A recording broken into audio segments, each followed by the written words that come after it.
We're in the red zone for Baby Spiegelman. We're in the red zone for this upcoming 2025 football season. We're going to talk a little bit about all that, including one more big upcoming national level commitment announcement date later this week, with LSU fans among notable programs around the country locked in, waiting for some news. Also wanted to look at some notable guys to watch around the state of Louisiana this season, with the potential for some pivotal, maybe stock rising breakout seasons, or just guys we want to see kind of what the next step in their game may be. And as I mentioned, we're now right on the 5-yard line of waiting for Sam and Allison's first baby. Also, we didn't get a chance to talk about this last week, but my new nephew has come into the fold, Connor Brian Roser. So he was born last Monday, August 11th. Didn't want to talk about it on the show yet, though, because Josh and Brittany had not yet announced on social media. And so I didn't know that this was the place to break their news, but Facebook and everything.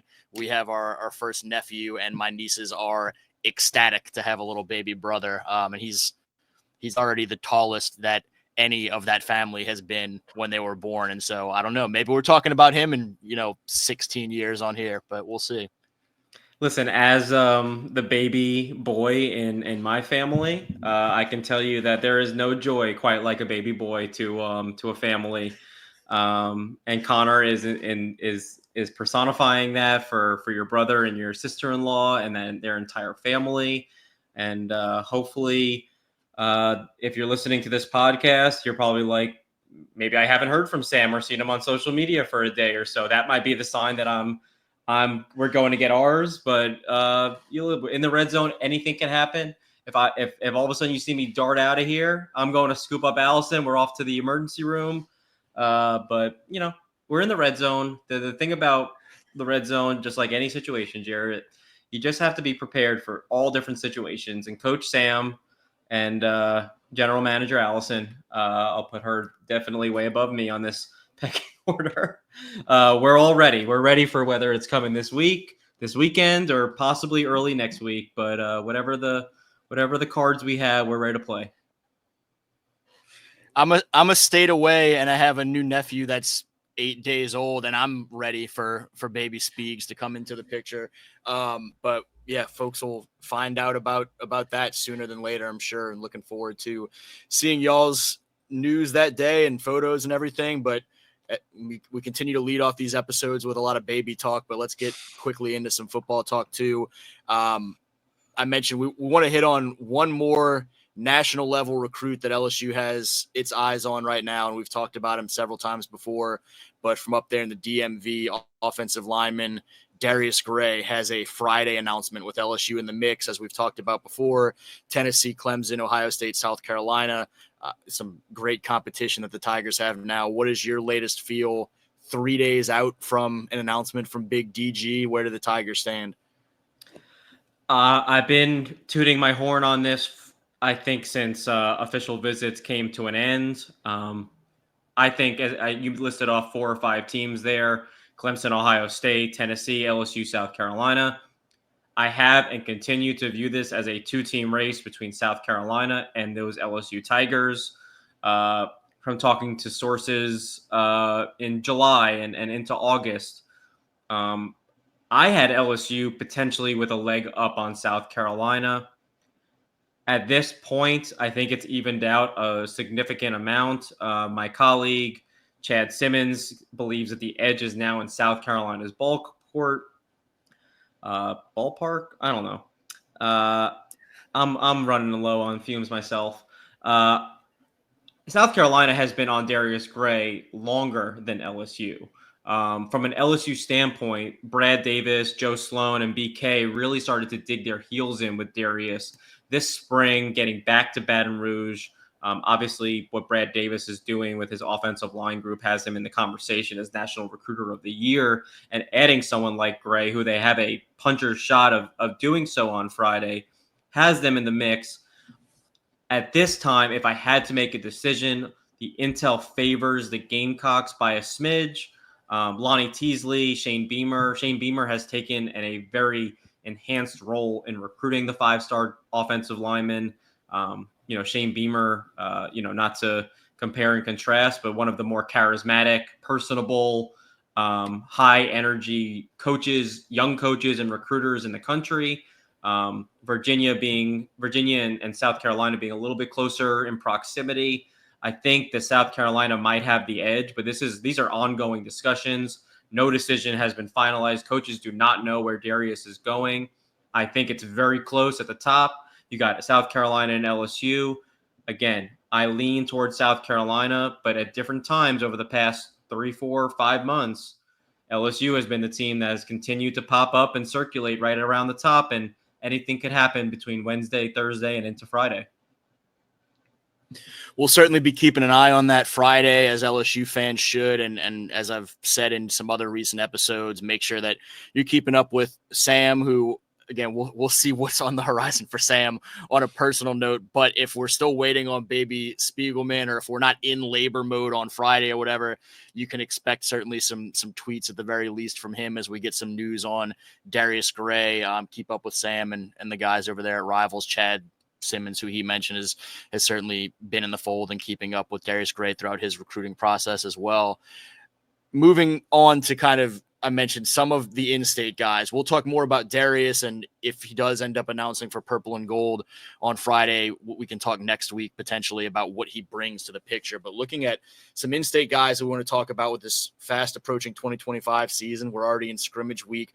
We want to talk about some guys that we're watching closely this year who, maybe they have some questions we're looking to see answered, or maybe we're looking to see what that next stage in their development is after some of what we've seen kind of behind the scenes with their work in the off season. Maybe it's a pivotal year where they really have an opportunity to kind of raise their stock in terms of rankings or the stratosphere of recruiting offers they're pulling in or whatnot. And so we're going to talk about a few guys in both the 2026 and 2027 classes. And as we've done in some other conversations before, we'll kind of alternate and just take turns, speaking on some guys that have caught our attention in this kind of topic. And so I'll let Sam take the lead with one of his 2026 guys to get it going. Oh, wow. Very exciting. I appreciate the nod. I feel like this is someone that we have talked about quite a bit on the podcast, but in terms of this topic, someone who I think, it sounds strange because he is a blue chip recruit. He is one of the best in the state, one of the best in the country, but someone that I'm expecting and I have my eyes on from over here in Austin, and we'll be watching film week in and week out with the little one potentially. I got my eyes on Jabari Mack, the LSU commit out of Destrehan. He is screaming with traits, and we have talked about this for years. Blistering fast times on the track, has reshaped his body to be north of 200 pounds as his senior season starts. We talked last week on episodes before that Jackson Fields, his quarterback, is back healthy. Destrehan has added reinforcements in the backfield at the receiving core with Jalen Ash transferring in from Rummel. So attention should be off of Jabari Mack. Jabari Mack accumulated a ton of stats last year playing a multitude of different positions for Destrehan. And I think this year could be and will be his breakout season, being more of a alpha wide receiver one on that Destrehan offense. I think the volume is going to be up. I think the production is going to be up. And I think, we've seen it in different 7-on-7 settings, camp settings, practices, even in games, of course. I just think this is the year that we're talking about Jabari Mack as one of the state's leading receivers and as someone who's going to go to LSU with a ton of hype, much like when Aaron Anderson did, coming out of Carr. This is someone who I believe will tear up his senior season. I expect to see Destrehan make a run toward the Dome. And as he gets ready for LSU, there will be plenty of hype about him being one of the 2 or 3 or 4 major blue chippers in line to potentially, take snaps that will be left behind by Nick Anderson and Aaron Anderson, so on and so forth, Chris Hilton and Baton Rouge down the road. Jabari, as you mentioned, is a guy we've talked about a bunch before, and we continue to enjoy and look for more of his strides in terms of his consistency and production. We've seen it, those steps forward every year, and so it makes you excited about now what we can see senior season and at the next level. He put up some nice numbers as a junior and was critical when Jackson was injured to help continue to have some productivity come from that offense. A lot of wildcat opportunities for Jabari, put up some notable rushing yards to go with the receiving yards. And now with Jackson back in the fold and some of those other weapons you mentioned, who Jalen, I think, is a guy that we could talk about for this in the 27 class in terms of just knowing that there are some traits there, long, lean, athletic guy who was now in a more pass-heavy offense at the new school and has a lot of focus on Jabari to kind of distract defenses away from him some. And so looking forward to watching what happens with those guys this fall. I'll be seeing them early for sure. I'll start my three. I'll say Jackson Williams, the versatile defensive back at Archbishop Shaw, a guy who's committed to Tulane. We watched him be a big part of that Eagles state championship defense this past year, more as a safety, has been making the transition to corner, where I know JJ McCleskey and those coaches at Tulane think he has a chance to be NFL potential level good as he continues to transition to that new position. He's a tall, long, physical guy, can run. And so looking forward to now him getting some more opportunities out there on the perimeter, cover corner, on some islands for an Archbishop Shaw team that after the graduations that they had in that 25 class, I think folks look at them as, you know, are they going to be as good as they were for this state champion run this past year? And I think they quietly are once again one of the top teams in their division, and that Jackson is now one of the headliners there for this 2026 class as they go try to kind of build their own legacy out of the shadows of Jasper Parker and Jacob Washington and company. And so looking forward to Jackson this fall for sure. Yeah, Jackson is someone who they are very high on uptown. They've gotten to see him work out this summer. They evaluated him during the spring. And someone with length, someone with speed, someone with great hip agility and flexibility. And obviously is coached by one of the greats, Hank Tierney, over there on the West Bank.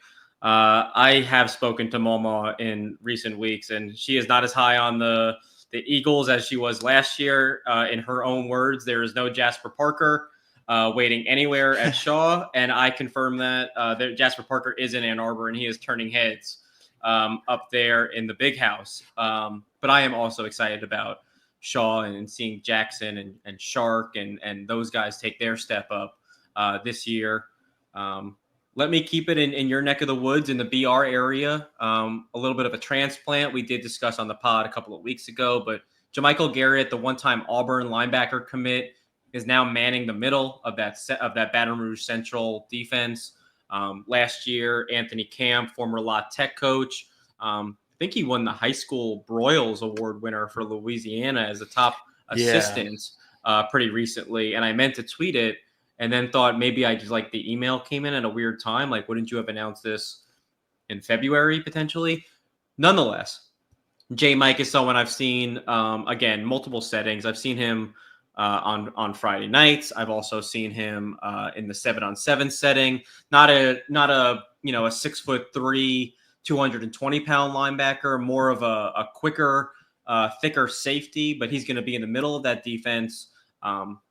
Coach Camp had his players so disciplined, making plays from so many different spots last year. And they bring back a lot of those same pieces, and they are very strong up the middle of that central defense. And I think that J. Mike, who, all things considered, his stock is a little bit down after transferring schools, after backing off that Auburn commitment. He is from Alabama.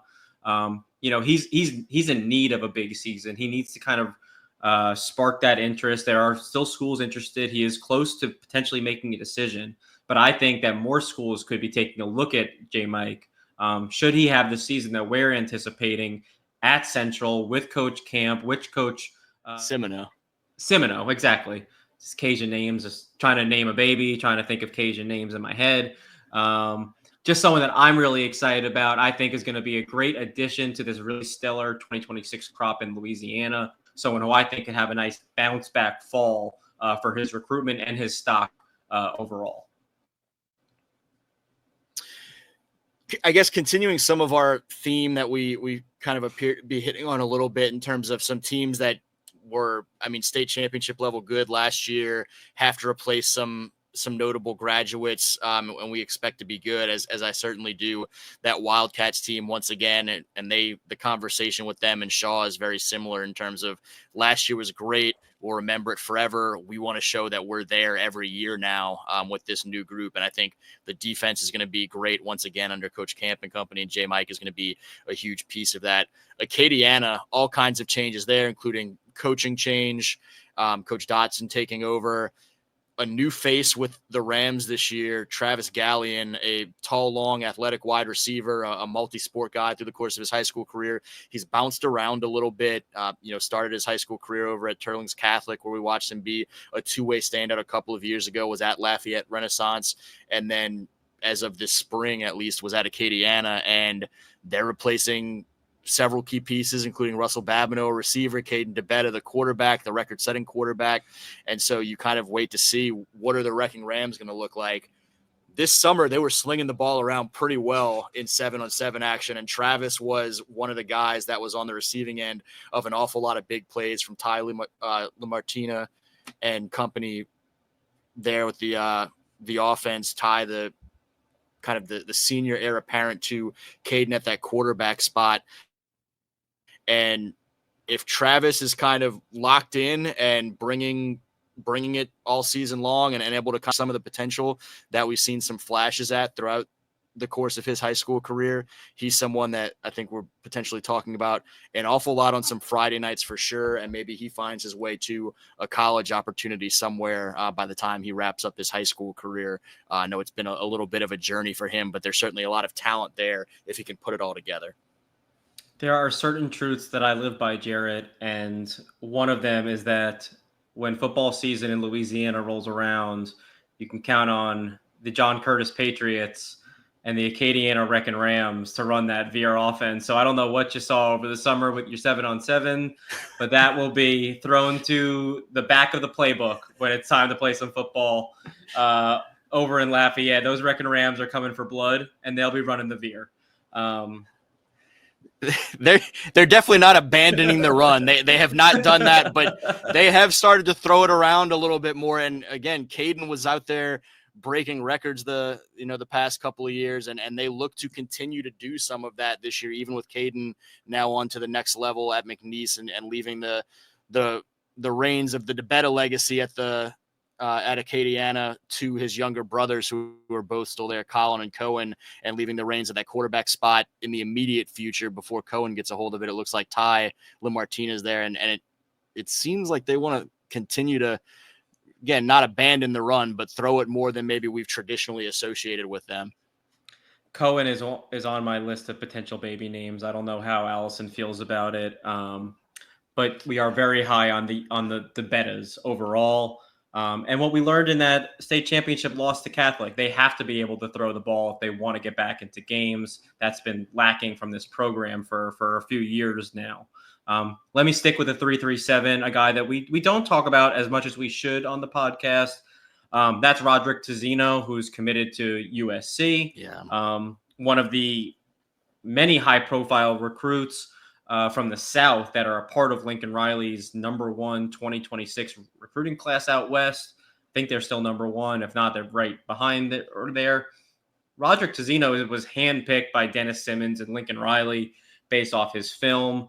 And what I'm hoping or what I'm expecting, because Roderick, in my opinion, is known for these flash highlight catches that just kind of wow you and say, we have to have this guy featured on our offense. And I would love to just see the consistency from him on a week in, week out basis. Not too long ago, there was a young recruit named Keon Coleman who, despite playing at Opelousas Catholic, took the entire state by storm during his senior season. Not only was he dynamic on the basketball court, he made these insane highlight reel grabs week after week for OC, and I think Roderick is in a position to do the exact same this year. He is someone who I think could maybe muster some more offers potentially this fall, should that season go as expected. And he's someone who I think Jabari Mack, Kenny Darby, Ja'Kai Anderson, will Roderick Tizino put himself in that same tier of receivers coming out of Louisiana that, again, if you're in Baton Rouge, you're wondering who's going to be replacing all these, upperclassmen for the draft.